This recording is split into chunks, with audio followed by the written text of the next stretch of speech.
uma, uma, um estudo, né, como diz Dona Lúcia, a respeito de uma das parábolas de Jesus. E é bom que a gente, novamente, para que a gente possa lembrar disso. As parábolas, por que foram, Jesus falou por parábolas? E algumas vezes ele foi direto, né? Sermão do Monte, direto. Ele não teve rodeios, não falou por parábolas, foi direto ao ser humano. Mas as parábolas que ele, nas falas que ele fazia no lago, geralmente ele usava muito de parábolas. E qual é a finalidade das parábolas? Ela tem duas finalidades.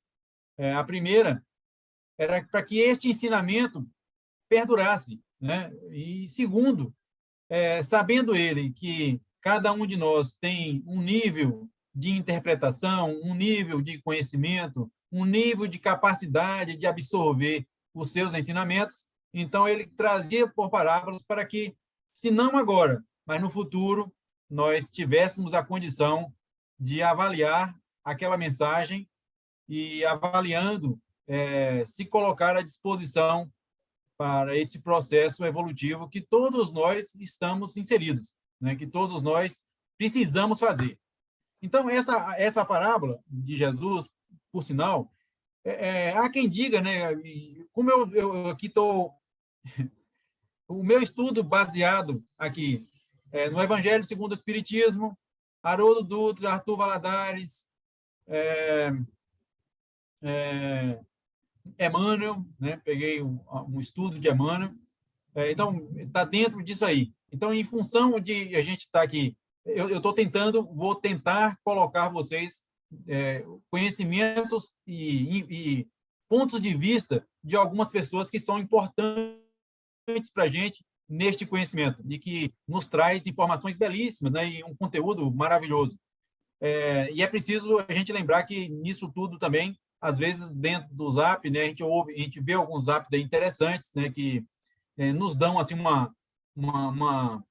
um ânimo, né, e que são importantes para a gente. Por exemplo, essa semana eu ouvi um Zap aí de Zé Roberto, que ele colocou aí de um dos contos do Chico, né, e aquele da luz, né, onde Chico vem retratar que o espírito com maior luz que ele já viu, né, era o espírito de um soldado romano que acho que todos, a maior parte deve ter visto, né? Se não viram, vale a pena ir lá para ver. É muito interessante, profundo, onde ele traz à tona a questão de um soldado romano que, como ele era cristão, né? E o soldado sabia que ele era cristão, no momento em que Jesus tinha sumido de vista, né? Não sabiam em que Jesus estava, achavam que ele sabia pelo fato de ser cristão. Então, o general lá mandou chamar ele, e ao chamá-lo, perguntou a ele, e pressionou ele para ele dissesse onde que Jesus estava. E ele disse que Jesus estava no coração, né? E ao dizer que Jesus estava no coração, automaticamente ele mandou que tirasse o coração dele, né? Eu imagino que o general aí, ele se achou menosprezado, né, pelo soldado, em função de dizer que Jesus estava no coração dele, né, já que essa era uma resposta que não convinha naquele momento. Então, ele foi tirado o coração dele vivo, né, e como ele disse que Jesus estava no coração dele, essa é a busca nossa. É por isso que nós vamos hoje tratar de uma das parábolas do Cristo, para fazer com que a gente repense a vida, e para que a gente possa descobrir esse Jesus em nossos corações. Essa parábola de Jesus, ela é considerada a parábola das parábolas. Por quê? Porque foi a única parábola que Jesus esclarece para os apóstolos a parábola. Jesus, em um determinado momento, os apóstolos chamam ele, Senhor, o que queres dizer, né, com essa semeadura, né, que é a parábola da semeadura, né? E aí Jesus vem esclarecer e trazer mais argumentos, mais instrumentos para que os apóstolos pudessem perceber que também eles seriam semeadores, né? Então, quando Jesus ele faz essa parábola, é preciso que a gente pegue alguns pontos aí que são fundamentais. Quem é o semeador? Né? E naquele momento o semeador é Jesus, mas o semeador maior é Deus, né? Que semeou no coração de cada um de nós sementes que um dia germinará, né? Que um dia produzirá. Mas vamos então à parábola, né? E a parábola, Jesus fala, né, que o semeador veio a semear a semente, e ao semear a semente, parte dessa semente caiu do caminho. Os pássaros vieram e comeram essa semente. Parte dessa semente caiu também entre as pedras, né? E como a pedra tinha um solo bem fino, né? As sementes chegaram a germinar, mas o sol veio e as queimou. Mais na frente, ele diz que essa semente caiu ainda entre os espinhos e que estes espinhos a abafaram e essa semente também veio a morrer. Posteriormente, ele nos diz que parte dessa semente caiu em solo fértil, né? E essas sementes, algumas vieram dar 30 frutos, né? Produzir 30%, né? Ou 30 para 1, outras 60, outras 100, né? Também, nesse aspecto, a gente vai tentar aprofundar conhecimentos nesse aspecto para que a gente possa entender em qual situação nós estamos. Porque quem somos nós nessa semeadura? Né? Nós somos o solo, que recebe essa semente. Nós somos o solo que, se tiver preparado, né, poderá produzir 30, 60, 100%. Tá certo? Então, é nesse aspecto que a gente vai tentar trazer hoje aqui essa parábola, né, para que a gente possa discutir e, posteriormente, como a Ana Paula nos colocou, nós estaremos à disposição para algum questionamento. Não que a gente seja tenha o conhecimento pleno, mas que, quem sabe, a gente possa auxiliar também a encontrar essas soluções. Ou até, né, quem queira colaborar com a gente no final e trazer também algumas informações que são pertinentes e que deverão nos fazer se autoavaliar e, nessa avaliação, nessa reflexão, nos colocarmos à disposição para permitir que este Cristo, né, esteja em nossos corações. Né? Assim como aquele soldado romano lá que Zé Roberto nos trouxe lá, nos contos do Chico, e que nós consigamos fazer isso. Então, a parábola do semeador é essa parábola das parábolas, e pela explicação de Jesus, então, a gente tem que entender, né, que qual era a visão de Jesus, né? E na explicação, ele vem nos dizer que aquela semente que cai à beira do caminho, né, vamos dizer que somos nós também. E somos nós aqueles que recebem a semente, né? E essa semente de conhecimento, essa semente que nos desperta, mas que apenas recebendo essa semente não damos importância nenhuma, né? Ela não tem valor, né? Ela não tem ainda a gente não tem uma base ainda para receber essa semente e que, por conta disso, os pássaros vêm e a comem. A semente que cai na rocha, nesse solo finíssimo, né, e que o sol vem a queimar, ela germina, que depois vem a queimar. Somos nós também que, mesmo recebendo, e aí não estamos fazendo distinção de religião nenhuma, estou dizendo somos nós todos, né? Aqueles que, ao receber essa semente, ela germina. A gente acha belo a palavra, acha bonito as pessoas que falam, mas que, naquele momento, ela não tem, para a gente, importância, né? Porque a matéria nos fala mais alto e é importante viver, é importante gozar a vida, e é importante todas as questões que nós estamos tão sujeitos, e, por isso, ela apenas germina e morre ali sem ter condição nenhuma de crescimento nem produção. Depois vem aí a semente que cai entre os espinheiros, né? E aí já tem algum solo, né? Mas os espinheiros também crescem e abafam, né? Esse esse aí também somos nós, né? Naquele aspecto de que nós recebemos a semente, ela germina, mas que estamos envoltos das questões humanas, né? Onde o prazer, onde ainda não sabemos qual é o verdadeiro sentido da vida, e ao não saber, ou melhor, ou não conseguir compreender, né, esses espinhos que são as nossas imperfeições, abafam, né? E nelas aí poderíamos dizer bem que somos nós e aí eu estou me referindo, estou também puxando isso para mim, porque ela me traz muito a, a minha vida, né? Então, aquelas pessoas que dizem assim, não, quando eu me aposentar, né? Quando eu tiver uma vida equilibrada, quando as questões materiais estiverem resolvidas, quando eu tiver minha casa e que tiver minha vida tranquila, aí eu vou me dedicar, aí eu vou procurar fazer alguma coisa, né? E somos nós em todos esses aspectos, né? E depois ele vem e diz que parte dessa semente cai em solo fértil e que nesse solo fértil algumas produziram 30, outros 60, outros 100%, né? E aí ainda somos nós, né? Aqueles que já compreenderam, aqueles que já buscam a prática, aqueles que estão à disposição e que conseguem amar, né? E conseguem vislumbrar Jesus dentro de você, né? Então, somos nós, nos nossos diferentes níveis, né? É evidente que, vamos lá, vamos nos autoavaliar, né?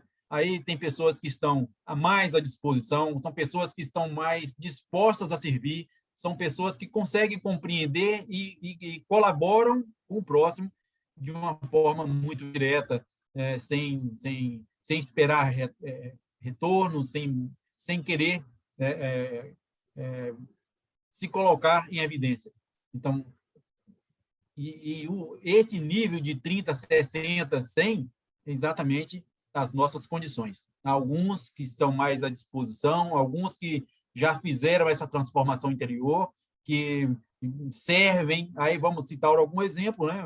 Irmã Dulce, Madre Teresa de Calcutá, Chico Xavier, e por aí vai, né? Pessoas que já conquistaram o que o Cristo resplandece em seus corações, né? Outros ainda que servem também, mas que ainda não conseguem produzir, né, de acordo a essas personalidades que a gente vem se referir.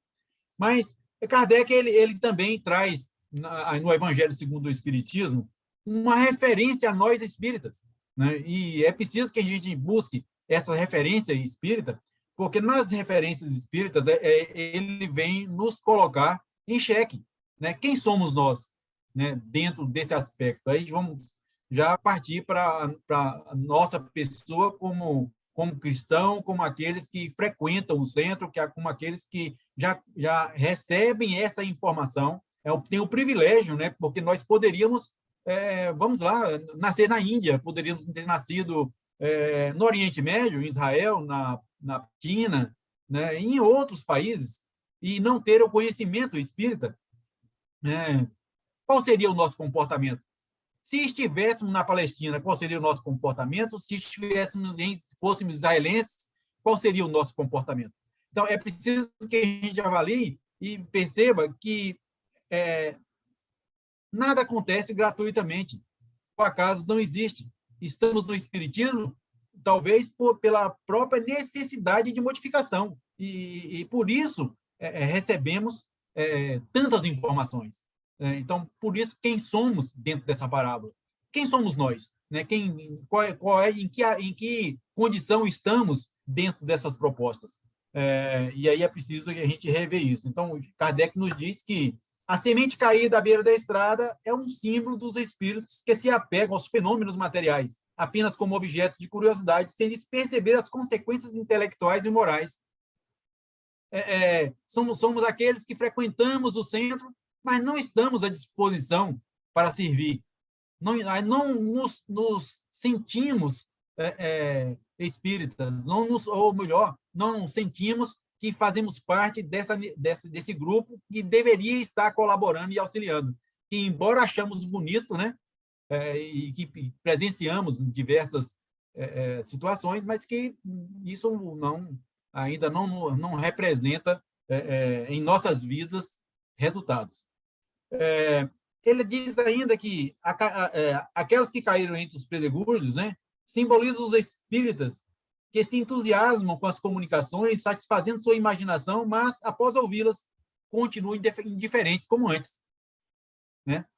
Embora você percebendo a necessidade que tem de auxiliar, tendo o conhecimento do Espiritismo, mas ainda não te tocou para que você se modifique na forma de agir. Aquela que caiu nos espinhos representa os espíritas que acham os conselhos via mediunidade, os ensinos espíritas muito bons, mas para aplicá-los aos outros. Ah, se meu esposo estivesse aqui. Ah, se minha esposa estivesse aqui. Essa mensagem é muito boa para fulano de tal. Essa mensagem é muito boa para ciclano, né? Mas não é para a gente. Como seria bom se fulano de tal pudesse estar ouvindo isso, né? Enfim, mas não nos colocamos como participantes disso, né? E daí a importância de que como é necessário que a gente não julgue os outros, mas julgue a nós mesmos. Porque, como eu disse inicialmente, as parábolas, elas vêm para todos. Elas não vêm, não é exclusivo para um, mas é para todos. São sementes que estão aí para que não hoje, mas amanhã, ela venha a germinar. E essa germinação poderá nos fazer uma transformação que nós poderemos produzir 30, 60, 100, né?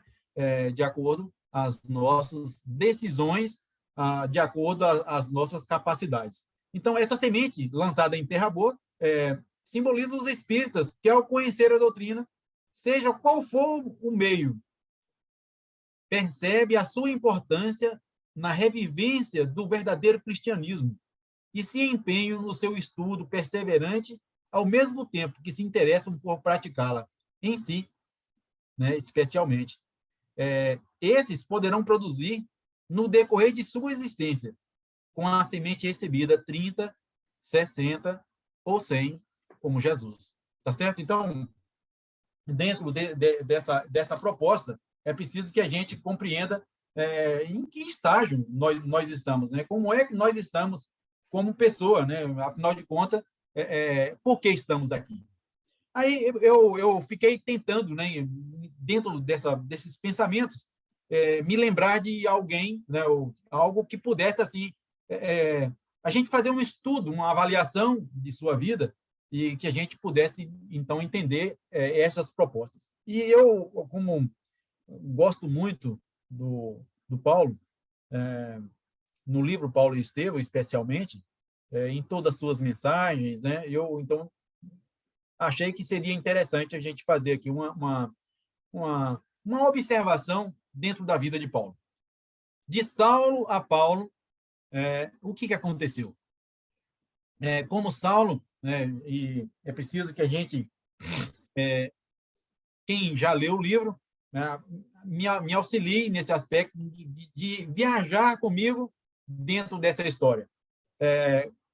Saulo, então, um romano, né, orgulhoso, né, vaidoso, conhecedor do Velho Testamento e defensor do Velho Testamento, e apegado à letra, vem, então, durante aquele período, se sentiu magoado quando Estevão faz uma leitura e faz uma observação. Há uma discussão entre Paulo e Estevão, ou melhor, Saulo e Estevão, e naquela discussão ele se sente humilhado e, portanto, um orgulho prevaleceu e Saulo, então, busca condenar Estevão, né? E com a condenação, logo depois vem a morte. Mas, neste processo, vocês acham que as coisas acontecem com a gente gratuitamente? É evidente que a doutrina espírita nos orienta e nos diz que não. Tudo que nos acontece tem uma razão por que acontecer. O acaso não existe, e Paulo, aquele a quem muito foi dado, né, poderia produzir muito. Afinal de contas, ele tinha um conhecimento muito amplo e vasto do Velho Testamento, né, e ele teve mestres muito importantes em sua vida, como Gamaliel. Então,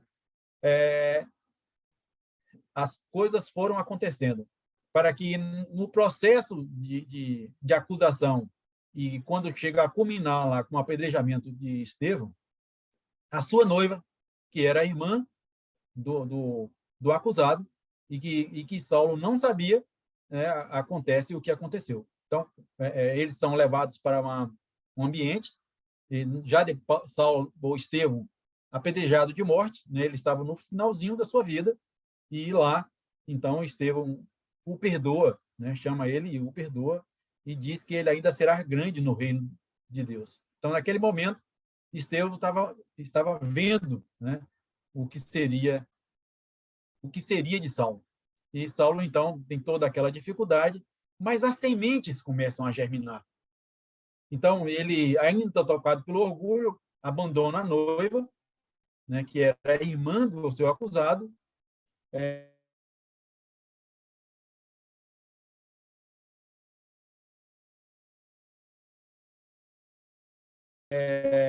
ensinamentos de Jesus, trazidos a ela por Ananias. Ananias, que é uma das grandes personalidades, né, do Evangelho, traz a ela esse conhecimento. É evidente que ali tinha o dedo de Jesus, e então Estevão, o Saulo, não mais tendo como debater com ela, porque ela estava com uma doença, a gente poderia dizer, no nível de hoje, terminal. Ele recebe mais aquelas informações, que são informações de Jesus, mas ainda preso ao orgulho, vai, após a morte de sua noiva, Abigail, vai atrás de Ananias, que foi a pessoa que converteu, ou melhor, né, se é que existe essa possibilidade de alguém converter alguém, mas que trouxe esses ensinamentos para ela, e ele vai, durante aquele caminhar no deserto, indo para Damasco, né, que sabia ele que Ananias estava em Damasco, ele vai para lá, nesse intuito de capturar e também levar ele à condenação. Mas, neste caminho, ele começa a meditar. E chegando a culminar com a presença de Jesus, né, que chega para ele e faz aquelas colocações tão importantes, e ele, quando cai já de joelho, ele volta para Jesus e diz: Senhor, eu confio, eu acredito em ti, que queres que eu faça? Bom, ali despertou uma das sementes. Uma das sementes ali, naquele momento, germina. Ele começa a perceber que é chegado o momento de ele modificar a sua postura, né? Aí ele vai quebrando agora o seu orgulho, né? Quebrando toda aquela carga de ensinamento, e que não foi aproveitado nesse sentido, né? Então, depois Ananias vem ter com ele, e aquele a quem ele buscava para matar acaba sendo o instrumento de libertação de sua cegueira, né? E então ele vai para o deserto.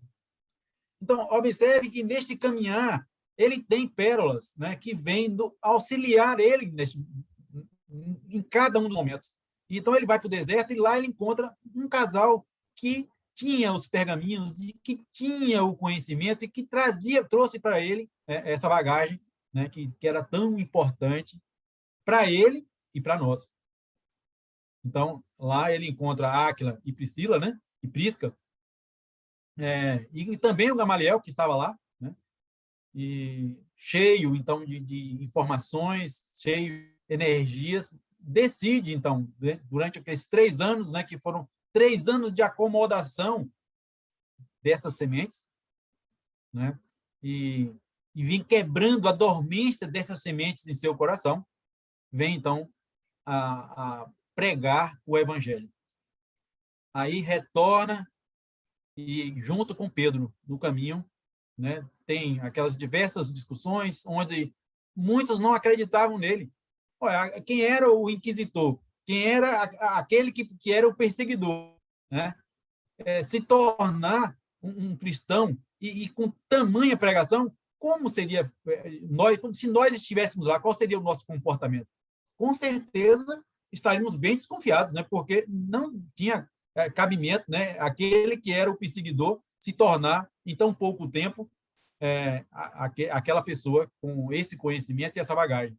Mas Paulo já estava cheio, né, dessas mensagens do Cristo, e o que eu acho fantástico são aquelas duas frases de Paulo, do início e do final, né?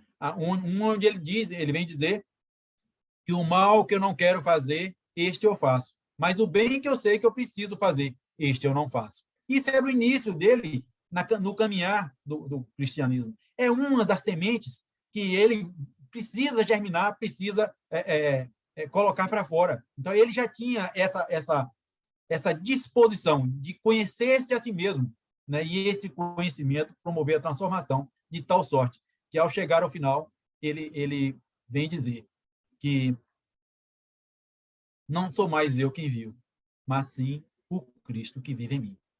Então, quem de nós está já com essa disposição para dizer, né? Ou melhor, quem de nós está com a disposição de se autotransformar ao ponto de dizer que é o Cristo que vive em nós. Então, esse é o caminho. E em cada um de nós estamos cheios dessa semente. Porque Jesus já veio e trouxe essas sementes. O Espiritismo vem, em momento próprio, para externar para todos nós, fazer com que a nossa mente brilhe, fazer com que a nossa mente busque a germinação dessas sementes. E estamos hoje na doutrina espírita, não por acaso, estamos na doutrina espírita na busca de que estes conhecimentos façam brotar dentro dos nossos corações essas sementes, que nós saibamos, então, compreender o nosso momento, saibamos compreender a necessidade que temos dessa transformação. Não é à toa que aqui estamos. Não estamos aqui gratuitamente, a gente sempre vem repetindo isso. Né? O acaso não existe e estamos onde devemos estar. E precisamos ser útil. E quando eu digo ser útil, não é útil aos outros, é útil a nós mesmos. Mas como é que eu posso ser útil a nós mesmos? Né? E aí é onde está o grande ensinamento da doutrina espírita. Né? Quando Jesus vem, ele vem e traz o amor por excelência.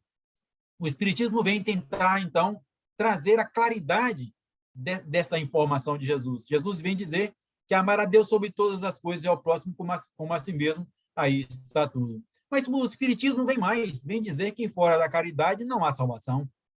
Como compreender, então, essa caridade? Então, não é importante ser amado, importante é amar.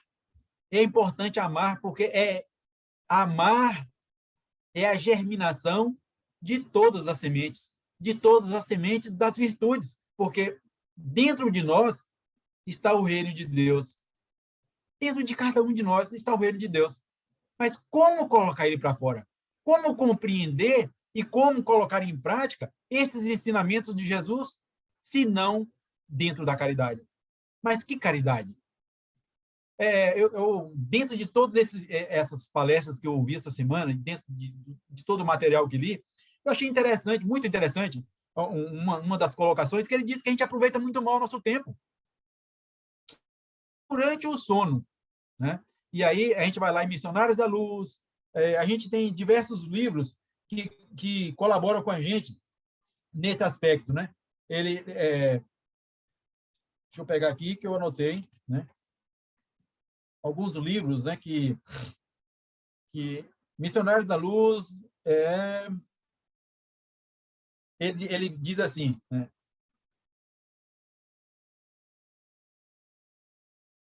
Ele diz, não há morte edificante, não há morte edificante, e nem não há morte edificante nem libertadora sem a existência edificante ou libertadora. Então, Mais na frente ele diz assim: não há noite edificante ou proveitosa sem um dia edificante ou proveitoso. Aí ele vem nos dizer: um quarto de nossa vida, pelo menos, né? Um quarto de nossa vida, pelo menos, nós passamos dormindo. O espírito dorme.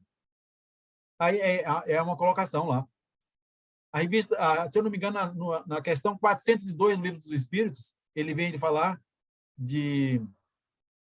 do sono inteligente. Sono inteligente. Né? E o que é esse sono inteligente? Né? Porque a maioria de nós, e aí eu me coloco entre esses, né? Dorme, né? E vai para onde? A maior parte de nós não vai para os estudos e trabalhos edificantes. Segundo no livro Os Mensageiros, ele diz que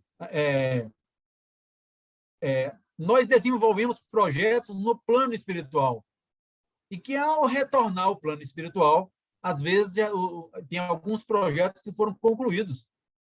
Como é que nós dormimos? Se pelo menos um quarto de nossa vida passamos dormindo, entendeu que, na verdade, o nosso tempo é mal gasto? Se, vamos lá, 3/4 da vida estamos em vigília. Durante esse período, o que fazemos? Somos úteis? E quando a gente fala em ser útil, primeiro vamos olhar a nossa família, né? E depois aqueles que nos cercam. Né? Como é que nós estamos? Então, é importante que a gente se autoavalie sempre. Porque é essa autoavaliação, esse conhecimento de nós mesmos, que nos fará melhor, que fará com que essas sementes germinem dentro dos nossos corações.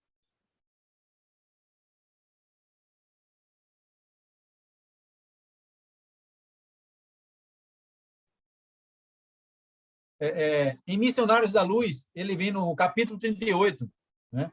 Que Sertório ele nos fala do trabalho no plano espiritual.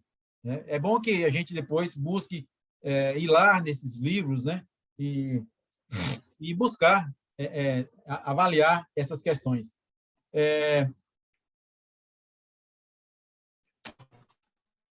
Eu anotei um bocado de coisa aqui e sempre a gente, nesses estudos, tanta coisa que a gente passa, tantas frases que são interessantes, que a gente, às vezes, deixa passar alguma coisa.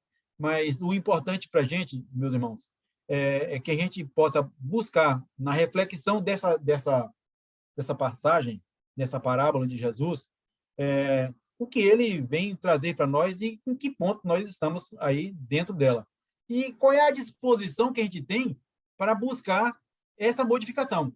Né? Como é que nós estamos dentro desse período aí de pandemia? Como é que nós estamos tratando a nossa vida? Como é que nós estamos nas nossas relações? Não, mas tem a pandemia, eu estou dentro de casa, não posso fazer nada. Pode. Olha, quando você tem, de qualquer forma, você tem que se alimentar. Né? Você vai ao supermercado, ao ir ao supermercado, compre algo mais. Se possível, compre uma cesta básica, né? Coloca à disposição de alguém. Há poucos dias eu estava falando para a Lúcia lá que a gente tem que andar com uma cesta básica no carro, porque a gente nunca sabe a oportunidade que a gente tem de servir alguém. No Zap aí, Lúcia reclama que eu fico muitas vezes preso no Zap. Tem tanta coisa bonita, né? Um cara passando na rua e para, e aí ele faz uma entrevista, ele não se focaliza, mas entrevista a pessoa, o cara está lá vendendo uma coisa, e ele pergunta, né, por que ele está vendendo aquilo, né, qual o sentido e tal, e o cara com medo, né, porque tem em alguns casos aí que as pessoas não podem fazer isso, está proibido, né, e às vezes a pessoa abre o coração e diz que aquilo ali é daquilo ali que está sustentando a família, né? Então, você veja que as pessoas estão buscando, né, mas qual é o nosso comportamento, né? A gente, às vezes a pessoa pede a gente alguma coisa, a gente dá para ficar livre da pessoa. É esse o comportamento de um cristão? Como é? Como é que nós deveríamos nos comportar? Como seria o comportamento de Irmã Dulce? Eu não vou nem dizer de Jesus, não. Qual seria o comportamento de Irmã Dulce? Qual seria o comportamento do Chico? Qual seria o comportamento de Madre Teresa de Calcutá? Lembremos daquela ação de Irmã Dulce, quando ela vai pedir alguma coisa para os seus doentes, né? E a pessoa cospe na mão dela, né? E ela retira a mão e diz: isso é para mim. E o que é que você tem para os meus, né? Então, veja que um coração desse floresceu sementes. E com certeza a produção aí é mais de 60. Como é que tá? Como é que estamos nós? Qual é a nossa produção? Conseguimos produzir alguma coisa? O que é que a doutrina fez de nossas vidas? A doutrina espírita é uma sementeira de luz. E olhe que nós colocamos o centro espírita como sementes de luz. Nós somos semeadores, porque, como tal, deveríamos ser. Nós temos que ser exemplo onde quer que estejamos. Como é, então, que deveríamos ser? Então, daí, essas avaliações, é importante que cada um busque, no seu interior, se autoavaliar. A autoavaliação é o comportamento, né, nosso como pessoa que, que faz a diferença. E, dentre esses estudos, aí, ele faz uma observação de que, mesmo por hora do sono, quando estamos no plano espiritual, diz que tem estudos também no plano espiritual. E aí, assim como é aqui, Ana Paula, também é no plano espiritual. Aí começa com 50 pessoas, aí vai caindo para 40, para 30, para 20, 10, né? Do mesmo jeito que é aqui, é no plano espiritual. Aqui a gente tem um estudo com 15 pessoas, aí, por qualquer motivo, né, aí a gente não vai ao estudo, né? Por qualquer motivo, a gente tem uma outra ocupação, a gente tem uma outra questão. E eu pergunto, o que é mais importante na vida? Qual é o verdadeiro sentido da vida? É essa a grande questão. É essa a grande busca.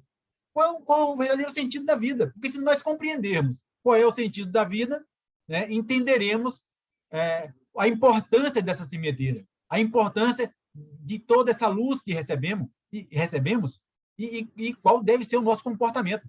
Porque se o mais importante é a matéria, aí talvez a gente esteja certo, então a gente vai viver para a matéria, né? Mas se o mais importante é a vida espiritual, e Jesus nos diz isso, né? Que o reino dele é um reino que não é daqui, é um reino espiritual, né? Então, se ele é o mais importante, nós aqui estamos de passagem, e se estamos de passagem, precisamos construir o nosso caminho. E a construção desse nosso caminho é na dedicação que nós deveremos fazer em relação aos outros, aqueles que nos cercam. Às vezes, começamos pequenininho, mas isso vai enchendo o nosso coração de ânimo e a cada dia nos tornaremos melhores, melhores e chegaremos a gerar frutos, né? 30, 60, né? Quem sabe um dia chegaremos a 100. Mas tenham certeza que em cada um de nós que aqui está e em todos aqueles que nos cercam, todos têm sementes. Todos já foram colocados sementes internas. Essas sementes germinarão, quer hoje, quer amanhã, mas germinarão. Não, daí que a gente não deve se importar com os outros, mas com nós mesmos. Eu posso me transformar, eu posso fazer em mim germinar essas sementes, mas não posso fazer isso pelos outros. Para os outros, isso que nós estamos colocando aqui, trazendo um esclarecimento, né, para que cada um possa se colocar à disposição para a busca dessa transformação. Ok? Então, que Jesus abençoe a todos, que Jesus ilumine cada um dos nossos corações e que, com certeza, né, ele está com uma expectativa muito grande em cada um de nós. Ok? Jesus, fique conosco.